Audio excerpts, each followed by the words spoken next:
Hi welcome back to my vlogs.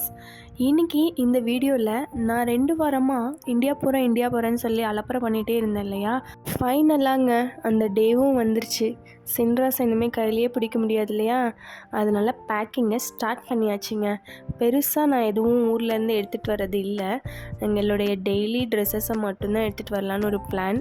இங்கேருந்து எடுத்துகிட்டு போகிறது தான் நிறைய இருக்குது. அதனால் குயிக்காக பேக்கிங் ஒர்க்லாம் ஃபினிஷ் பண்ணியாச்சுங்க. எங்கே கிளம்புறதா இருந்தாலும் சாமி கும்பிட்டு கிளம்புறது நல்ல விஷயந்தாங்க. அதுவும் நான்லாம் வீட்டை விட்டு வெளியில் வந்தாலே சாமி கும்பிட்டு தான் வருவேன். அது பக்தியான்னு கேட்டால் எனக்கு தெரியல.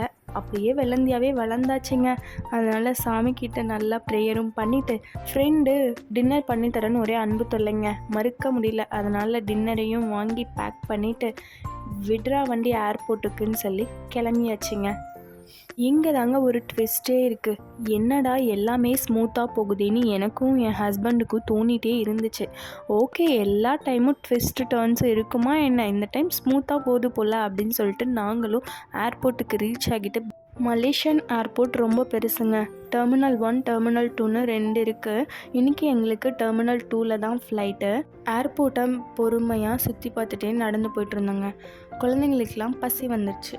கொண்டு வந்த டின்னரை பொறுமையாக உட்காந்து சாப்பிட்டுட்டு இப்போது தெம்பாக போர்டிங் பாஸ் எடுக்கிறதுக்கு கிளம்பிட்டோங்க. போர்டிங் பாஸ் எடுத்துகிட்டு நெக்ஸ்ட்டு பேக் செக்இன் பண்ணிடுவோன்னு சொல்லிட்டு அங்கே போயாச்சுங்க. அங்கே போனால் இப்போ எல்லாமே ஆட்டோமேட்டட் பண்ணிட்டாங்க போல். எனக்கு இதுதான் ஃபஸ்ட்டு. அங்கே போனால் ஸ்கேனர் வச்சுருந்தாங்க.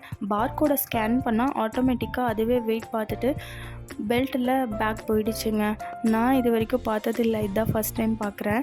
இப்போது கேட்டுக்கு போகலாமா. ஃபைனலாக இமிக்ரேஷனையும் முடிச்சுட்டு செக்யூரிட்டி செக்கையும் முடிச்சுட்டு நம்மளோட கேட்டுக்கு வந்து ரீச் ஆகிடுச்சுங்க. நான் ட்விஸ்ட்டுன்னு ஃபஸ்ட்லேருந்து சொல்லிட்டு இருந்தேன் இல்லையா, அது இங்கே தாங்க நடந்துச்சு. என்ன ட்விஸ்ட்டுன்னு நான் சொல்கிறேன் உங்ககிட்ட, கடைசி வரைக்கும் மிஸ் பண்ணாமல் கேளுங்க.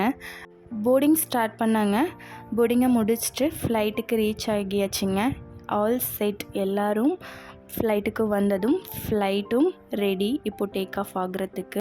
பைலட்டும் சொல்லிட்டாங்க ஃப்ளைட் டேக் ஆஃப் ஆக போகுதுன்னு சொல்லிட்டு. ஃபஸ்ட் இன்ஜின் ஆன் பண்ணிட்டாங்க. ஃப்ளைட் மூவ் ஆக ஸ்டார்ட் ஆகிடுச்சு. செகண்ட் இன்ஜின் ஆன் பண்ணதுன்னே தானே ஃப்ளைட் ஸ்பீடாக போகும். அங்கே தாங்க ஒரு ட்விஸ்ட் வச்சாங்க. டேக் ஆஃப் கியரில் தான் ஏதோ பிரச்சனை போலைங்க. அவங்களும் டேக் ஆஃப் பண்ண ரொம்ப ட்ரை பண்ணாங்க. ஆனால் ஃப்ளைட் டேக் ஆஃப் ஆகவே இல்லை.